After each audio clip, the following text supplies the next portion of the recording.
Hi, Patrick. Welcome. Thanks for joining me today. Let's just start with a quick intro about you, just to kick things off. Can you share a little about you and your carnivore journey? Can you tell me how it all started? Great. Thank you, Joseph. Thanks for having me on. So my journey started with my allergies, which I had my whole life.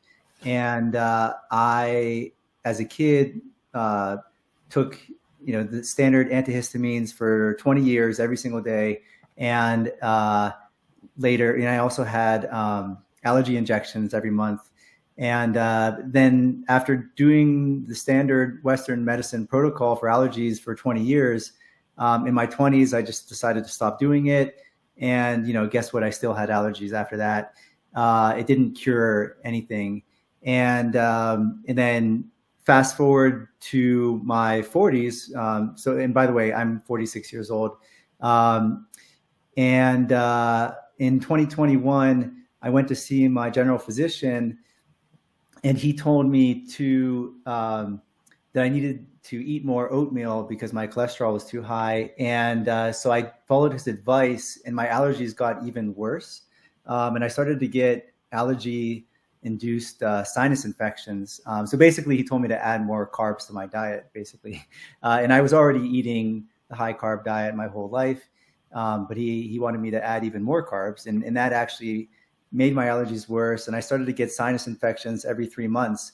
And then finally, in early 2024, I just decided, like, this is ridiculous. I can't keep getting sinus infections every couple months. I have to fix this problem, fix the root cause. And I had an underlying suspicion that you could cure allergies because it just didn't make sense that I would be allergic, that a human being would be allergic to everything in nature. Because of course, human beings are supposed to be outside in nature. So it just didn't make logical sense that I would be allergic to everything in the forest. And so when I did my search online, what popped up were diet-based approaches, the keto diet and the carnivore diet. And so I first started listening to Eric Berg and his keto diet approach. And he had videos literally on, this is how you cure allergies. And he just said, it's basically, you get on the keto diet, you cut all carbs out of your diet, and you do intermittent fasting, and then you supplement with vitamin D. And I did those three things in early 2024. And within 4 weeks, my allergies were gone, within 4 weeks. And I had them for 40 years, right? So that was shocking, mind-blowing for me, that a simple dietary intervention like cutting all carbs could cure my lifelong allergies. And so that's what brought me to the keto diet. And eventually I switched over to the carnivore diet. I did the keto diet for about 6 months, starting in early 2024. And then in the fall of 2024, I switched to a strict carnivore diet, and I've done the strict carnivore diet for the past year.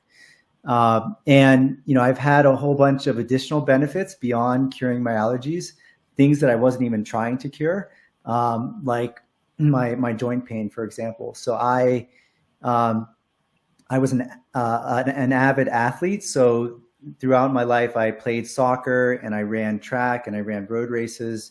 But sadly, I had to quit those sports because of different joint pain related issues. So I had to quit running because of plantar fasciitis in my foot, and I had to quit playing soccer because of patellar tendonitis in my knee. Similarly, I had to quit lifting weights because of lower back pain and shoulder pain.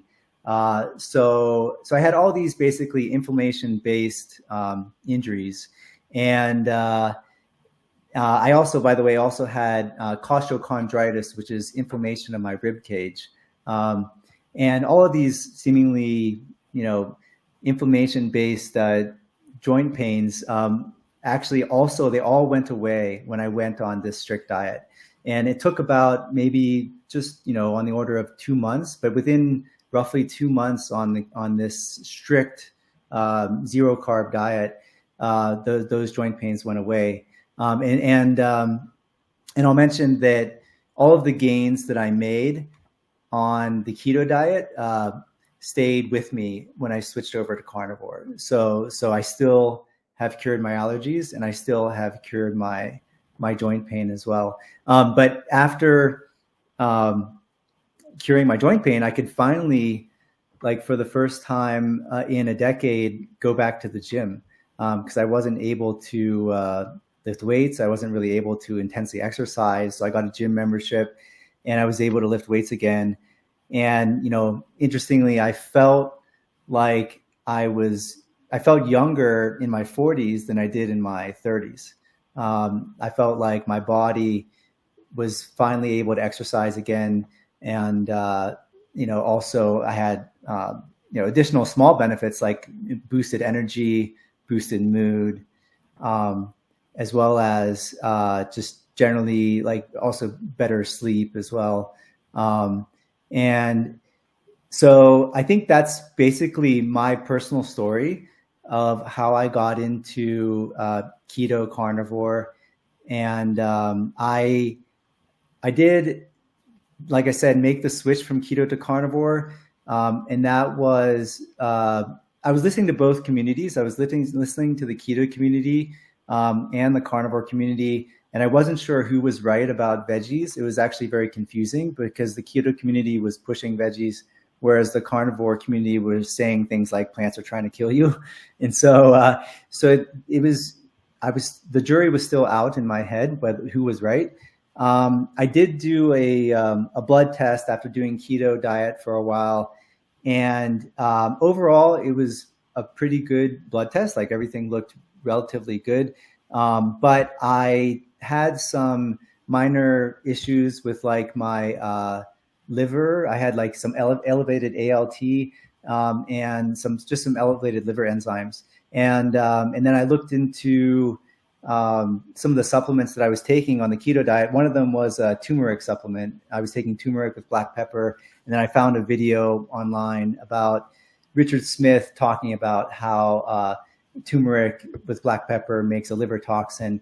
And so I very quickly was like, oh, shoot, I've been taking this every day. I better stop doing that. And so that was kind of, after doing the blood test, I started to listen to the carnivore community more. And I started to believe this idea that really plants can be toxic. And so I quickly cut out veggies out of my diet, and I stopped taking, those supplements. So that was basically what led me to carnivore. And I can also talk about the story of my family. We can get into that as well. I have 4 kids, and my whole family is carnivore now. But that's my personal story. Yeah. That is awesome. 4 kids, and you guys are all carnivore. I really want to hear it.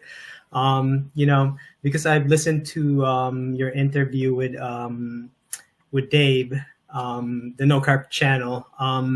So I really admire how your journey and your kids and family, just seeing like a 1-year delay, like improve. That is huge. So, right? Yeah. Should we talk about my kids? Mm-hmm. Yeah. So my oldest kid is age 10. My youngest kid is age 2. And then I also have an 8-year-old and a 5-year-old. And so, naturally, whenever I managed to cure my allergies with this strict diet, I was like, okay, we got to get the whole family on this. Like, there's something special about like cutting all carbs out of your diet and going very strict. And so 1 month after I started the diet, I got the whole family on the diet. I was especially interested in dabbling around with, natural based health remedies because, like you said, my kids did have legitimate health problems, that, standard medicine wasn't able to fix or didn't know, what the problem was. And each of them, interestingly, had kind of like their own different weird health problem that didn't fall into a clear diagnosis. So my 10-year-old son had uncontrollable muscle movements, night terrors at night, like waking up in the middle of the night, kind of like screaming, yelling. And he also had lack of coordination in sports, and he had a very low pain threshold. And there's been, I'm still not exactly sure what the issue was. I know Eric, for example, Eric Berg has a video saying that all of those symptoms fall under the category of a vitamin B deficiency. And vitamin B deficiencies can manifest themselves in strange ways because vitamin B, of course, affects the nervous system. So that's my 10-year-old son. My 8-year-old daughter, she had violent temper tantrums where she would just go crazy and try to hurt the people around her. She was an otherwise normal kid, but we couldn't figure out why she was having violent temper tantrums. But the really big story is my 5-year-old son. So he was a special needs kid. So basically at age 2, he had a 1-year mental delay and a speech delay. He was, officially diagnosed with that. And then he had to go to a special needs preschool. And so like I said, each of my kids had a different problem, and I wanted to heal potentially all of them. Like I said, I have a 4th kid who's quite young, and he doesn't really have any medical problems, but that's just because he's never seen any bad diet. He's only eaten good food. But in any case, we managed to get the whole family on the diet, and sure enough, my 10-year-old son, all of those symptoms that I mentioned, those sort of vitamin B deficiency symptoms seem to go away. He's now very good at sports. He does Taekwondo. He's a yellow belt, and he's really good at Taekwondo. So he now has coordination in sports. He doesn't have any uncontrollable muscle movements or night terrors anymore. So that very quickly went away. And he's also doing better in school. So I just see him generally improved across the board, both in sports and in school. My daughter, the 8-year-old daughter who had temper tantrums, those temper tantrums got less and less violent and less frequent. And now she hasn't had a violent temper tantrum in quite a while, like maybe, almost a year. So it's been a year since she's had that. So so that's gone, and so she's now perfectly normal. But finally, my 5-year-old son. So that's where things get interesting. So he at age 3, I put him on this strict diet, and I have this theory that and other people have said this as well, but the younger you put these kids on the diet, the bigger the gains you see, right? And when I put him on this diet at age 3, I remember we went to a birthday party, and one of his classmates just came up to me and he said, your son is learning really fast. And I thought that was really rare for a young child to say that to the parent of another child. So it must have been noticeable, right? It must have been noticeable. And all of a sudden, his IQ just kind of shot up. It sort of just went up really fast. And after a year of doing this diet, which, like I said, started off as the keto diet for the first 6 months and then went into being the carnivore diet. I had a parent-teacher conference with his preschool teacher, and we had to go over his disabilities and stuff like that. And she's like, he doesn't have any mental disabilities. He's fully at grade level. And she's like, yeah, he's like a normal kid. and so I was like, okay, well, we just managed to heal a 1-year mental delay with 1 year on this diet. And so that was pretty mind-blowing. But now he's in kindergarten, which is 6 months later. So he's now had over a full year on carnivore and a half year on keto. And he is now doing 1st grade math as a kindergartner, which means I have him a year ahead in math. So at least in math, he's now mentally advanced. So he went from being 1 year delayed to now advanced. So we're pretty happy about that, to say the least. Oh my God. That is so, yeah.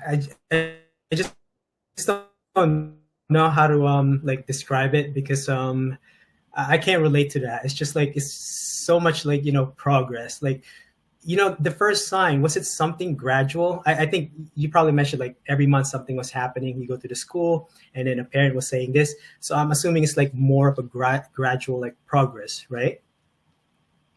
Yeah. And I should mention as well that he doesn't have a speech delay anymore. So he's talking, all the time. So the speech delay as well was healed. And but yeah, it was a gradual process. And but we noticed that he started being willing to read books. So because he was a special needs kid before, he wouldn't even want to sit down and read books with us. So at nighttime, we're like, okay, let's read a book before bed. He wouldn't do that. He refused to. And then we started to notice like, hey, he's actually like wanting to read books with us now. And so it was more than, obviously the IQ, but also the sort of willingness to learn and the desire to learn and his ability to focus, right? So like, in other words, there's probably some ADHD symptoms, like the lack of the ability to focus, that were also healed in the process. Yeah. Yeah. That is just tremendous. I think this is the second time I'm listening to this story, and it's still like a huge thing for me. So, yeah, thank you. Yeah, no problem. Just wanted to touch back again to your personal journey. You mentioned earlier that you used to eat a lot of carbs, before carnivore. What was your favorite like food like back then before you back then carnivore? Before carnivore. So before keto, before carnivore. Well, like I said, I did, because of the doctor's orders, I did have oatmeal every morning for breakfast after 2021, like every morning. And I also, ate a lot of pizza, right? Very common, and pasta. So I'm Italian American. My mom in particular is Italian American. So she made tons of pasta when I was growing up. And so I used to eat all carbs like crazy. Homemade pizza that she would make. And I don't want to I don't want to bring back those memories too much, right? We're trying to keep that out of the diet. But yeah, that's the kind of stuff I would eat. Yeah, no, I like pizza too. I think I like carbonara and fried chicken, but those appetites just went away for some reason, and we know why. Yeah. Yeah. Mm-hmm. Looking back at the start of your journey, was there like any mistakes you made, or like how did you learn from them? Yeah, that's a great question. And like the hardest thing for me when I started my health journey is I didn't know who to listen to, and there were so many different voices out there. And when I did initially go keto, I had a lot of veggies, nuts, and seeds in the diet because those technically were legal. And it's very easy on the keto diet to quickly rack up a lot of oxalates, which are like these plant toxins that cause kidney stones and other issues. So I think that was one, just minor regret that I had with, when I started on the keto diet, I had quite a lot of veggies, nuts, and seeds in my diet. Not to mention, I was still under the impression that we needed a lot of vitamin C. And so I was taking vitamin C supplements and also giving them to my family as well. And then I later found out that vitamin C, you actually don't need much of it on the carnivore diet. And furthermore, vitamin C also degrades into oxalates as well. And so I would just say that I was misled a little bit on the keto side with respect to veggies and that kind of, and how much we needed them. But it's a challenge for everyone to navigate this kind of minefield, I would say, because there's literally just voices saying the exact opposite things. And so how do you decide who is right and who is wrong? And it's only, I guess, through personal experimentation that you can try things out and you realize if I eat this food, things go bad. So and speaking of which, whenever I did make the switch from keto to carnivore, I'm sure you're aware of something called oxalate dumping, which is that for the first time in my life, my body was finally not receiving oxalates from my mouth. And so I was able to actually detox them. I was able to actually get rid of them. And that's kind of a difficult process to oxalate dump, because when I first started carnivore, I had some painful urination, and I had basically was obviously like peeing out tiny crystals, essentially, and not like a full blown giant kidney stone, but I'm sure there's like miniature versions of those things. And I did have some minor kidney pain as well. So yeah, I think that you eventually have to pay the price for your past sins, right? like whenever you've eaten too many plants in the past, you eventually have to pay the price. And so I found that out with oxalate dumping. I'm doing much better now. I will say that now, 1 year into carnivore, my oxalate dumping symptoms are getting much, much better. I don't have painful urination anymore. I don't have kidney pain. And also, there were some other minor oxalate dumping symptoms. Like I had some little bit of joint pain in my fingers, but that's starting to go away as well. But none of my other joint pain came back, by the way. So like, remember how I had joint pain in like my knees and my foot? Like that's long gone. So I guess the oxalates kind of move around in your body. But so anyway, yeah, I just mentioned that because I think people have to be careful maybe a little bit about things that are otherwise labeled as health foods, like veggies, for example, because you can pay the price with the detox process. Yeah. That oxalate dumping, like was that like ever a moment for you, like, moment of doubt because this is probably not working? Or did that even like come across as like, it's not working, this is probably the price I'm paying for past sins? Yeah, that's a great question. And I had, I really deeply believed that carnivore was the optimal human diet. So I knew that I was going to stay on carnivore. Interestingly, there's some people, including like world experts on oxalates, like Sally Norton, for example, who do suggest that you should make a very gradual transition. And if you want to stop oxalate dumping, you can just add some veggies back in, just add a little bit of veggies back in to stop the dumping process. Yeah, I didn't like that idea, even though I'm sure she's probably right that you can stop dumping that way. It still psychologically bothered me because I think that, you get to the point where once you in your head label veggies and other kinds of foods, carbs, as poisons, I just can't put a poison in my body anymore. I can't bother. I can't do it. And I just psychologically, it would like hurt my brain, because and I think that also from a discipline perspective, and I just like the idea of never cheating, and because it makes me feel mentally strong, and it makes me feel like mentally I can do this and I can stay with this. So I try, my best to never cheat on carnivore. And then also from the third perspective, there's like being a role model. So I'm like head of the household. I have 4 kids. If I expect all my kids to never cheat on carnivore, then I better make sure that I don't cheat, right? So I think that I have to set a good example for everyone else in the house, because if my kids saw me cheating, they would be like, "Oh, why can't we do what he just did?" Right? So yeah, so I think that yeah, like, but it's a good question. I never really doubted that carnivore was optimal, and that so I never doubted the carnivore diet.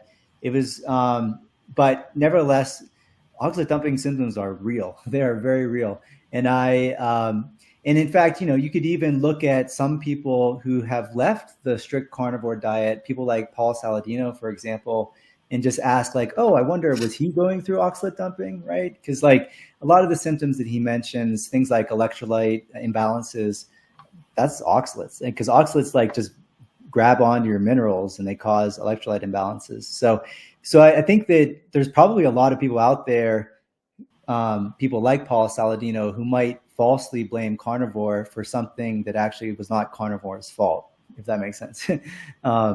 Yeah. Yeah, that's what I think would happen also. I think many people, right? You Yeah. know, they didn't let it play through, so they just forgot about it. Yeah. Like, maybe you need more time for the oxalate dumping, but yeah. Mhm. So when it comes to your kids, like you mentioned, like being a role model, like like with my kids, I have two kids, and trying to be a role model for them, like with the carnivore, because I'm only introducing it to them, and I'm not forcing it like completely, but I'm trying to increase their intake, the meat Mhm. intake. So like, how is that playing through with your kids, like so Yeah. far? Right. So now for my getting the kids on the diet, like the big first step for us was curing the sugar addiction. So because I think every kid in America is exposed to a lot of carbs and sugar. So yeah, that was the hard part. And for us, the way that we bridged the gap was, following some of the keto community's advice. They recommend things like sugar substitutes. Now, it turns out sugar substitutes might not be the healthiest thing for other reasons, but that's the way that we did it. Is that we just for a couple months, instead of using sugar, we used things like stevia or erythritol or whatever. And like I said, I don't necessarily recommend that for everyone because I know that these sugar substitutes have their own issues. But I think you have to find a way to kick the sugar addiction.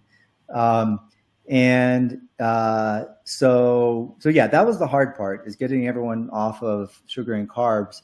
But once we did that, then they no longer ask for sugar. They no longer, not only do they not ask for it, I don't think they even like it. So if like, if they were to try something sweet, and they can tell this now, if there's something, even, things like dairy, for example, can have some sugar in it.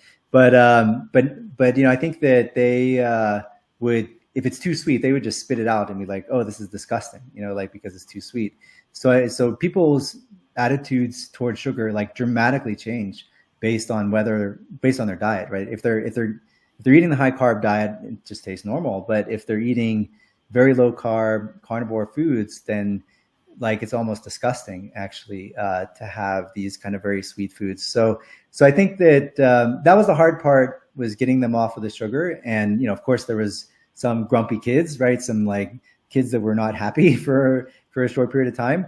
And now on cutting the vegetables, on the other hand, going from keto to carnivore, that was not hard at all, right? Because my kids really are not that into veggies. And I think most kids typically aren't into veggies.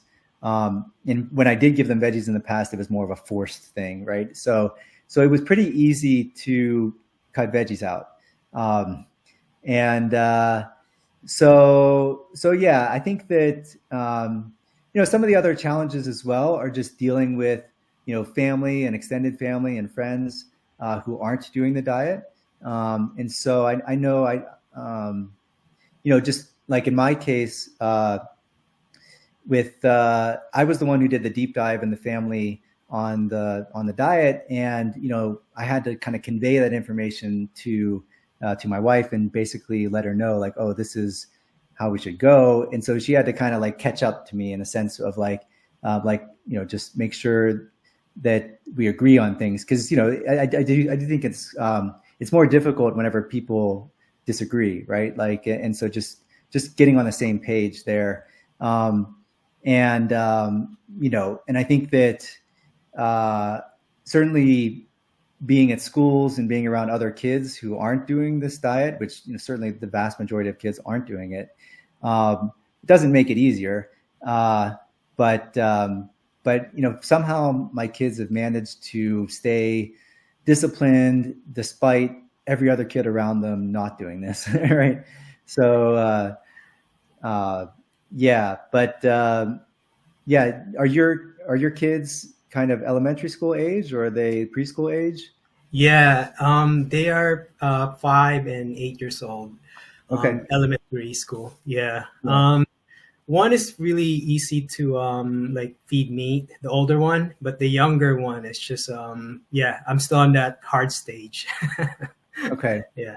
Mhm. Yeah. But Yeah, we did try to think of like pleasure foods. Like we asked the kids, like, what is, you try to find foods that are legal but still considered pleasure foods. And my kids considered bacon and hot dogs their pleasure foods. So I was like, all right, you guys can eat as much bacon and hot dogs as you want, basically, right? And so, yeah, because those are technically legal. I mean, of course, there's some spices in the hot dogs, but we considered that legal on the diet. And we try, we do try to occasionally go out to eat just to break up the monotony, and try to find obviously like burger places that will just give us the burgers and without the bun or anything on it.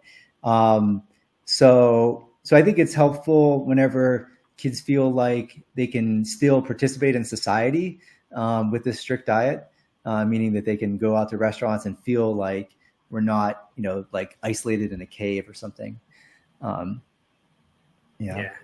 That's awesome. I'm still like admiring how you're like leading the whole family with a carnivore. Yeah, it definitely sets an example. When it comes to your, I guess like your diet, what does a typical day or week like eating looks like? Are you pretty consistent, or do you switch things up? Can you like walk me through what you usually eat, or do you stick with the same food?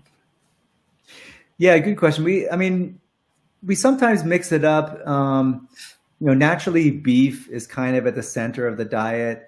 So it's very common for us to, we do try to support the local ranchers here where I live. And so we often will buy like either a quarter cow or a half cow, fill up our freezer with beef. So we certainly eat plenty of steak and ground beef. But then we also kind of follow Ken Berry's approach of like, I think he does like beef, butter, bacon, eggs kind of thing, where we eat eggs, we eat bacon, we eat pork. We also have added in seafood, so we'll eat things like salmon and scallops and mussels, shellfish. But yeah, we try to put beef at the center of the diet if we can, but we'll also do, I personally don't do a whole lot of dairy, except for butter, of course. I do eat butter, but my kids, I do give them dairy. So they do have, butter, and they have some cheese, and they have sour cream and raw milk as well. And some kefir, however you pronounce that. But yeah, so so that's basically our diet.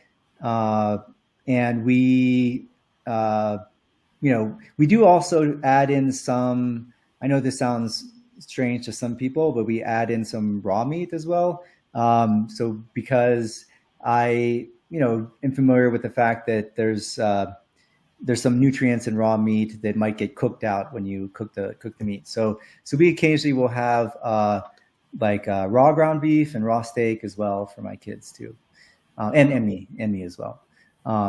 Yeah, and I know that may gross some people out, but I think that let's be honest, like there's a lot of things in the carnivore community that most people find strange. So so I think it's not about being normal, it's about trying to be optimal, right? We want to try to be what's optimal. Yeah. That's awesome. Mm-hmm. What's the hardest thing about like being carnivore for you? Like I just want to set an example. So like for me, right, the social gatherings, everyone thinks you're crazy, even like your own family. I think you mentioned earlier you have to convey the message for other family members, right? So other ones are like travel and cravings in the beginning. Yeah.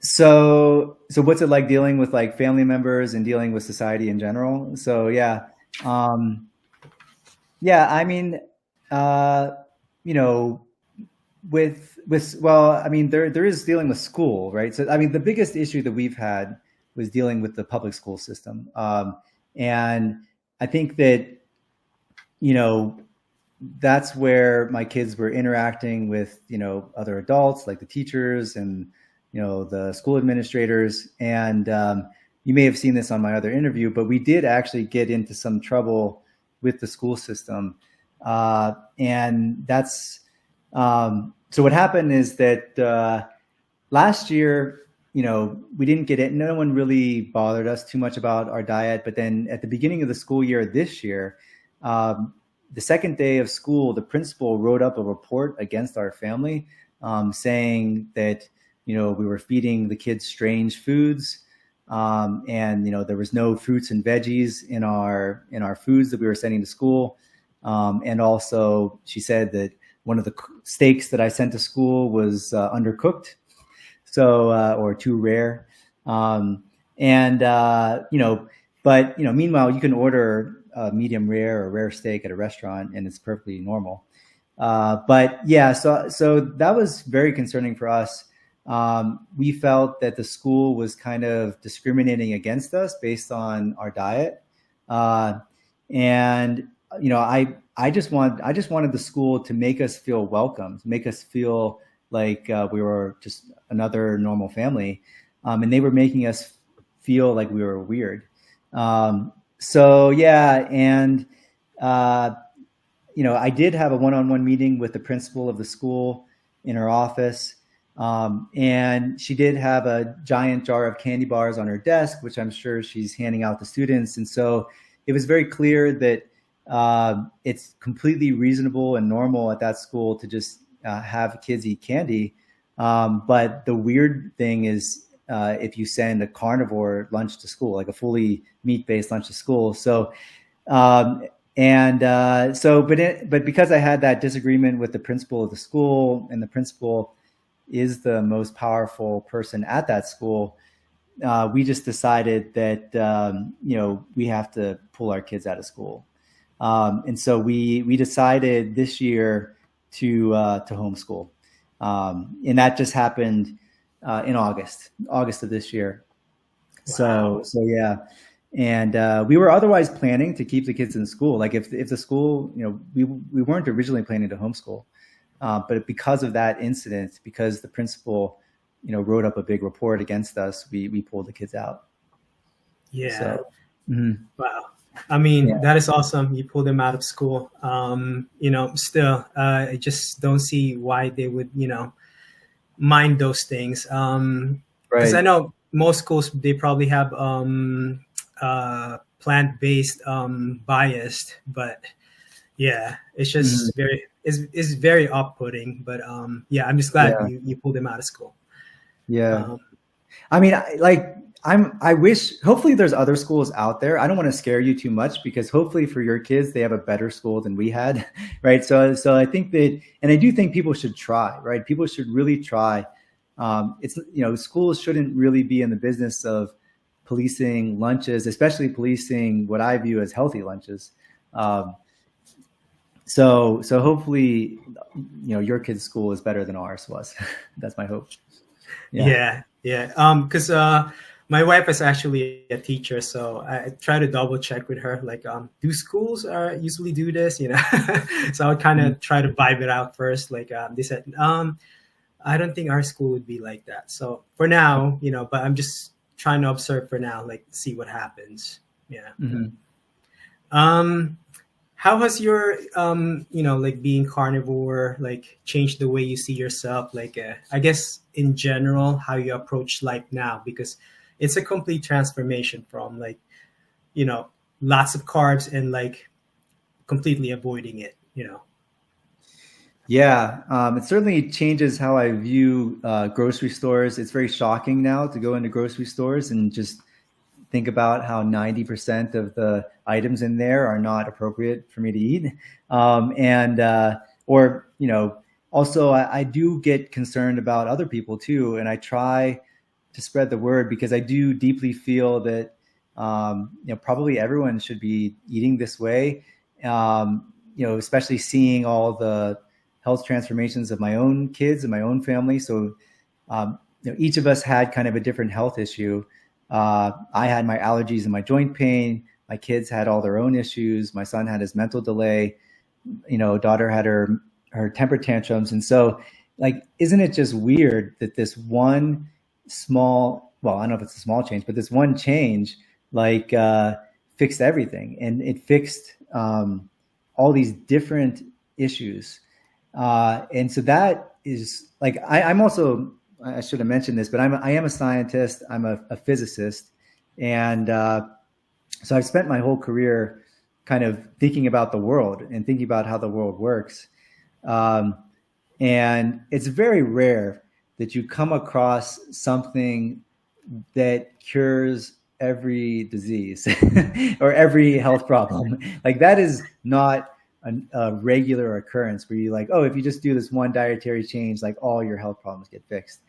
And I think people need to let that sink into their heads. Like, I don't even think carnivores fully appreciate it, how big of a deal that it is. I don't think people appreciate the fact that carnivore, you know, and I tell this story as well. I have a good friend that I keep in touch with now. She contacted me right after my Dave Mack interview, and she said that she managed to cure her son's autism with carnivore. And her son was 2 years old, and she said that his autistic symptoms went away within 1 week of doing the strict carnivore diet. And she got the official diagnosis after a month on carnivore for her son, that he did not have autism anymore. So anyway, like, I just want to mention that because people, I think, so it changed my view of like what causes disease, like what is the origin of disease.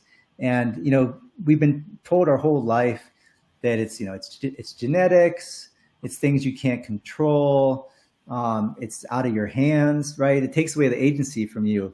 But then, and then when we try this sort of strict carnivore diet, everything goes away. And so I think that, and then the other thing is the fact that it's even more, as powerful as it is for adults, it's even more powerful for children. And so I do try to especially spread the word to parents. And I know other people in the community have videos on this, like Anthony Chafee, but carnivore absolutely is not only, you know, possible for kids, it's important for kids. It's actually very important for kids because that's when they're developing the most. That's when they're building their brains, building their bones, building their facial structure, building their teeth. And they need all that nutrition to develop properly. So I would say that becoming carnivore has made me almost like a dietary activist, in the sense that I now approach life trying to think of how can I spread the word, basically. How can I spread the word about carnivore? And, you know, and I carry little flyers around in my pocket, like where I carry like pieces of paper in my pocket that are just flyers about the carnivore diet. And I hand them to people if they ask questions or if they're interested in this, because I feel like it's almost like a moral duty to just try to help other people. Like it helped us so much. It helped my family so much. How can we help other people experience the same healing? Because it's very clear that many people are struggling with health problems right now, and many children are struggling with health problems as well. So yeah, I know that's a long-winded answer, but I'm just saying that I think that, yeah, becoming carnivore has changed my perspective on how I view disease and medicine. It's certainly made me concerned about our current medical system being sort of unequipped to cure disease, not having the right tools to cure disease, and made me think that maybe the entire origin of disease is just not eating the species appropriate diet that may explain like 99% of disease. And certainly the fix to that disease looks like eating the species appropriate diet. So yeah, that's how it's changed my views. Yeah, I completely agree. I feel like yeah, just about everything. um, I also went to your YouTube channel, and I came across some of your YouTube shorts. What do you think about the idea that there might be some kind of psyops against the carnivore diet? Like, I think in one of your short videos, you talked about like vampires and werewolves. Right. Do you think stuff like that was actually meant to scare people away from eating carnivore? Because one reminds me, I also talked about like how Popeye like pushed spinach, as a miracle food, and then it has so much oxalates, and then complete opposite. So to me, it's like straight up poison. Do you think there's anything to that, or is it just a stretch? Yeah, no, I definitely think there's something to that. And I've listened to the world leading experts on oxalates like Sally Norton, and I've learned so much from them. Sally Norton has this book called Toxic Superfoods, which sounds like an oxymoron. It sounds, toxic and superfoods in the same sentence. Like, but I don't think Sally doesn't mention this, but it's a very strange coincidence that the most toxic foods in the world were the ones that were labeled as superfoods. How did that happen? How did it happen that spinach was promoted to the general public? And it wasn't just spinach, of course. It was followed up by things like almond milk. Almond milk is like, still people drink that stuff. It's crazy. And other foods like chia seeds, all the green smoothies, right? There was a big green smoothie push. Like, everyone was told to drink green smoothies. And so I call it the oxalate conspiracy. So I believe it was a conspiracy to poison the general public with oxalates. There's also the fact that high oxalate foods were mixed with sugar. So things like chocolate bars and peanut butter, right? Reese's peanut butter cups, all those chocolate peanut butter treats that people hand out on Halloween. That's a mixture of a addictive chemical, sugar, with a poisonous chemical, oxalate, right? So if then you manage to get people addicted to eating high oxalate foods. So you have the food industry getting people addicted to eating poison. And that's another rabbit hole, which is like, oxalate also is heavily involved in many different chronic diseases, much more so than just kidney stones. It's not just kidney stones, right? It's like, it goes way deeper than kidney stones. It's oxalates have their hands in heart disease, cancer, autism, and leaky gut, hypothyroid. So I've tried to do the deep dive on oxalate just because I myself had real oxalate symptoms. Yeah, so I do think there was an oxalate conspiracy, and we don't have to get into who was behind that conspiracy, but I have some conjectures. But in any case, nevertheless, it seems very suspicious. And then the other one that you mentioned, which was vampires and zombies. So that's, zombies like eat brains, and vampires drink blood. And I recently came across a community that's basically like a raw version of the carnivore diet. They call themselves Raw Primal, and they drink blood and they eat brains. And they think it's totally normal. And it sounds very abnormal because we're conditioned, like we're psychologically conditioned to say that sounds very strange. But when you look at just what are the foods that are very nutritious, they are very high in nutrition, blood and brains. And Ken Berry has a video where he said that the earliest humans, very commonly were scavengers. They basically would take a skeleton and they would crack open the bones. They would eat the bone marrow, which is high fat, and they would crack open the skull and they would eat the brains. And so our early human ancestors were commonly eating the brains of other animals. And in fact, you could even argue that that's maybe the reason they got so smart. So I just think it's useful to question the standard, question ways that we were psychologically conditioned to think. So I don't know. Does that make sense? Yeah, it does make sense, because this is a question I have in the back of my head. Like, pretty much, I probably won't stop looking for the answer until I get to the bottom of it. Yeah. It's just my instinct. um, you also talked about deuterium. I'm actually not familiar with that. It's the first time I've heard of it, like in our food. I understand you said it's more of a hypothesis. And is it supposed to be similar to oxalates, or something we should be worried about, or what are your thoughts on it? So the element hydrogen has this sort of standard isotope, which like has one proton and one electron, but then it also has its heavy isotope, which is deuterium. That's basically where it has a proton and a neutron in the nucleus. And so it's basically heavy hydrogen. Now, heavy hydrogen it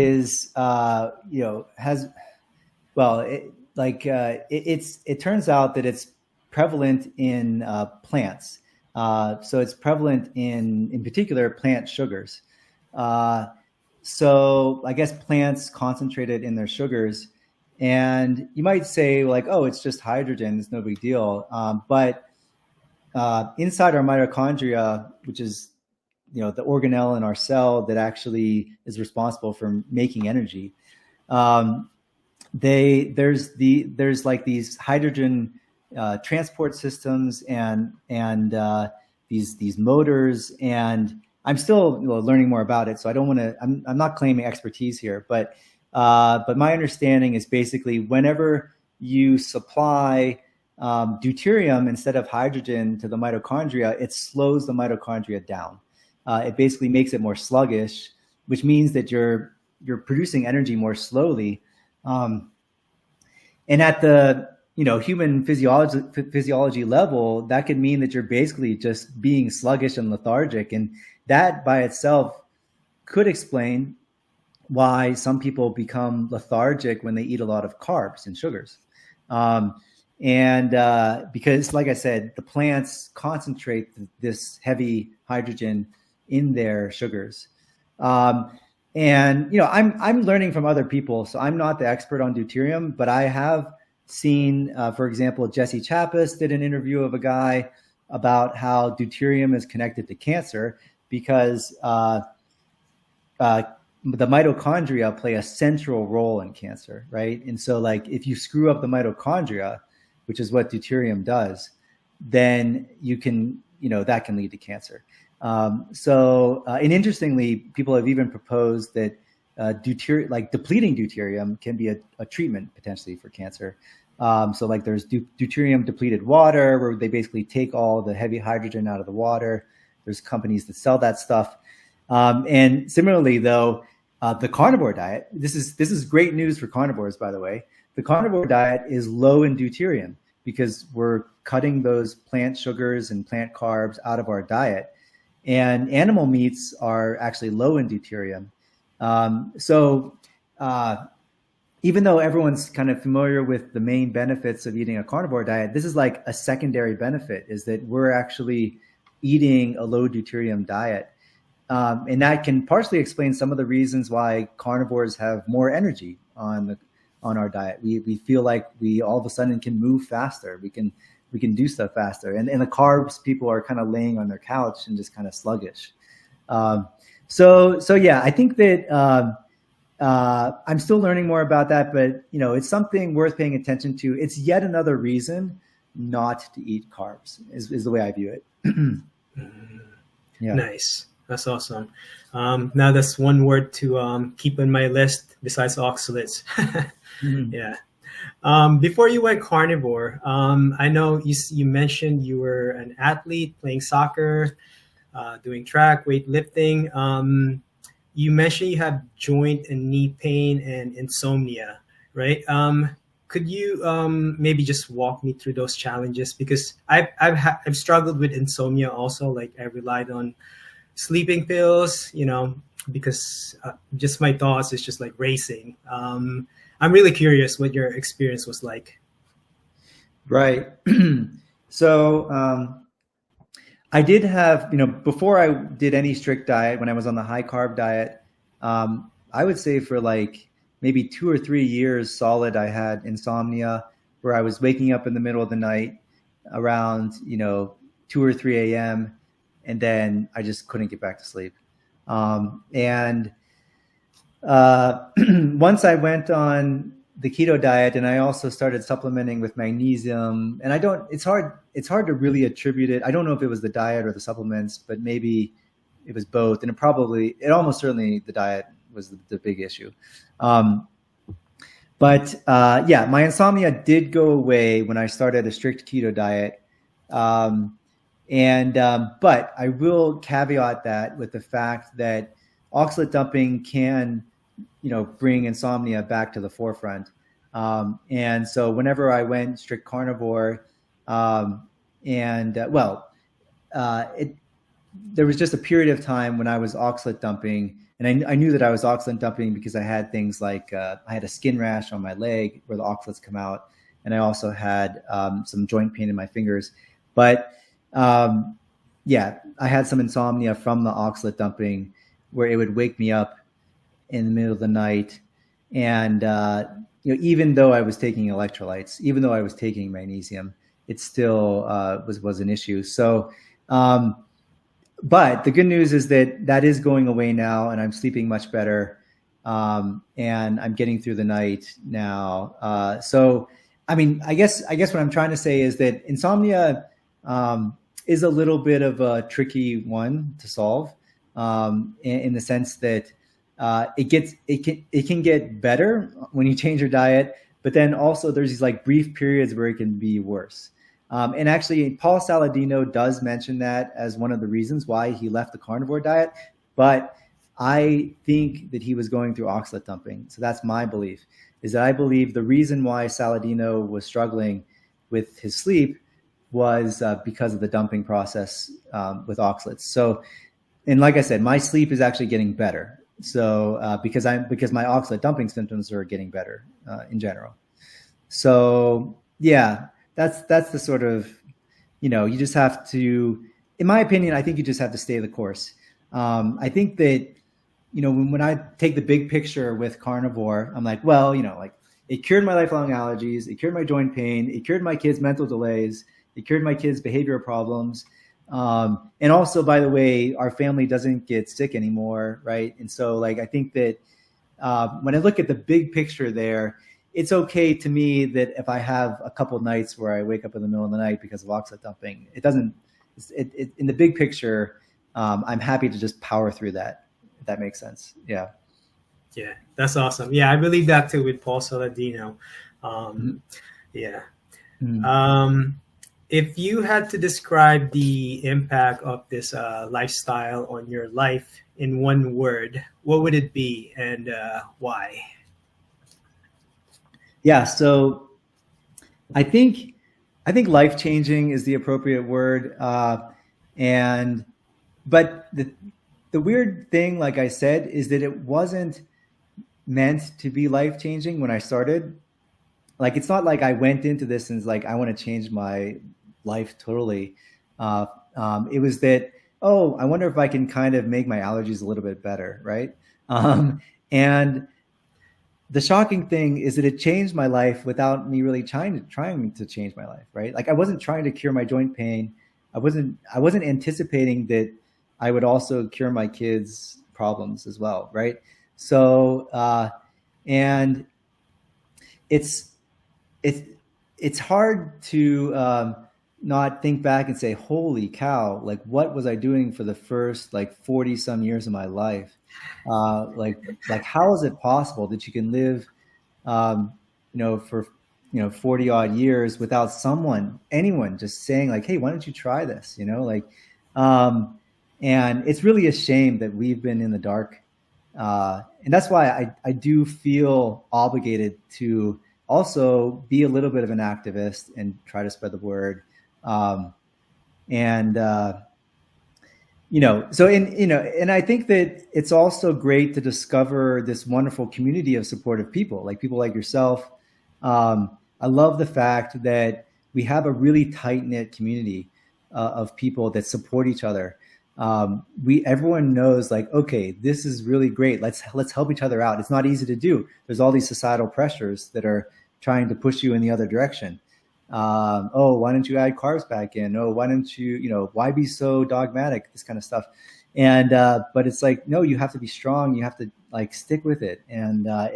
But anyway, I would say life-changing is really the word that describes it. Yeah, best for me. Yeah, that's awesome. I agree with that too.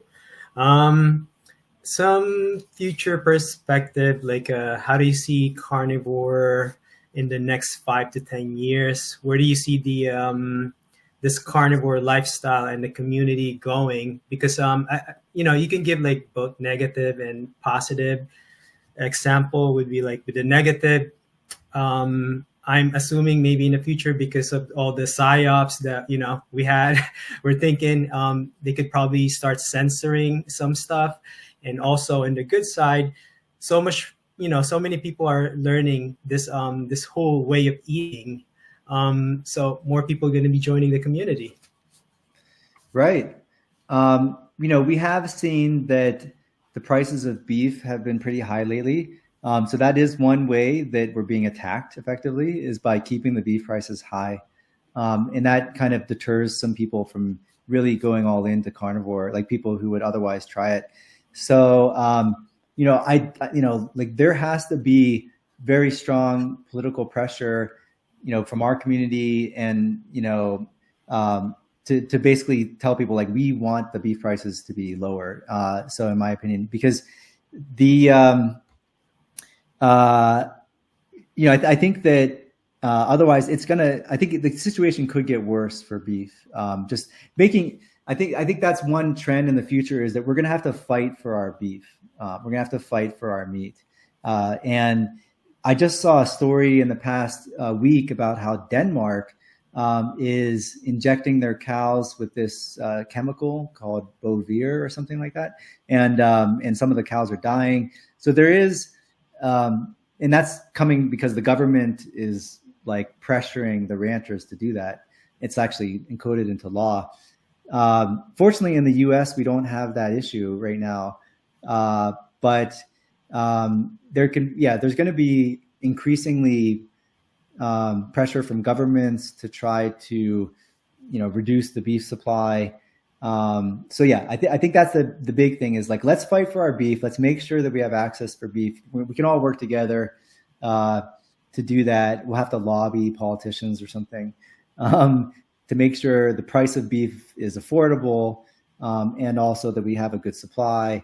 So, there's interesting right now. The other big thing is changing the national nutrition guidelines. We do have an administration with RFK that actually likes meat. They're pro meat. RFK is trying to change the national nutrition guidelines to say that saturated fat is actually good for you, and that it was wrongly demonized. They've even said that they want to flip the food pyramid upside down, basically. So that's happening right now. And like, I would encourage people in the carnivore community to just like, if you get a chance, like drop a message to RFK on Twitter or something and just say like, hey, like we support this. Like we want you to do this, because he's going to be under tons of pressure. There's tons of special interests that do not want him to do this. Because if he changes the national nutrition guidelines in the USA, it will have a ripple effect. It will affect every other country in the world. Because every other country will be like, oh, we have to now accept saturated fat too. And then also it affects the children in the schools, because the school lunches follow the national nutrition guidelines. So every kid in America that's in a school will be affected by that change. It also affects the hospitals, and it also affects the military foods as well. But in any case, that's like the big battleground right now in this month, which is can RFK please change the nutrition guidelines for the country? So yeah, basically what I'm saying is that everyone wants to, I think, avoid politics because politics is dirty and messy, but we might have to get our hands a little bit dirty and get a little political and advocate for beef politically. That kind of stuff. Yeah. Wow, that's very interesting. I need to listen to that too. So yeah. Looking back at your journey, what is the biggest lesson you'd like to share with others? Or you can also, give your advice to someone who's starting out on a carnivore. With me, I had a lot of moment of doubts in the beginning. Why is this working? Why is this not working? So. Yeah. Well, to make it really personal, I do want to make it about children because I think the biggest story for me was the ability to fix my son's mental delay and my other kids' problems. And so I do have a message, especially for parents, that they should really consider carnivore for children, because that's whenever, like I said, their bodies are developing, their brains are developing, their bones are growing, their facial structure is forming. And that's where you can make the biggest difference. And like I said, the woman who I talked about who cured her son's autism, she intervened at age 2. So it is crucial and important to try to start kids young with carnivore. And so I am trying to make a push as people thinking of carnivore as a kids' health movement, because I think as bad as our health is as adults, kids' health is being set up to potentially be even worse, because we're starting to see diabetes in elementary school, right? We're starting to see cancer in elementary school. So, the chronic disease epidemic used to be an old age thing, and now it's coming to younger and younger ages. So that's my probably take home message, which is that if you're a parent, please consider carnivore for your kids. And also if you have, say, a special needs kid, carnivore can really work, right? I had a special needs son, and even for things that you might think are genetic, like autism or ADHD or mental delays, they might be just due to diet, and it might just be switching them to a different diet might solve the problem. So that's kind of the main message that I would like to convey to people. And of course, carnivore is also great for adults too. Don't get me wrong, but I really want to see it more being advocated for children. Awesome. Patrick, if people want to reach out or follow you, where's the best place to connect with you? So my email, which I can give to you, email is great. I do also have a YouTube channel, so people can watch some of my shorts there. Still early on in my YouTube channel, and then finally, I do have a Discord channel called Carnivore Families, where I try to talk to people about how do we do carnivore in the context of a family. Yeah. That's excellent. I will post all of them in the description. Patrick, thank you again for joining me today. I really enjoyed listening to your story and learning about your carnivore journey. Thank you, Joseph. That was a wonderful interview. Thanks for the great questions.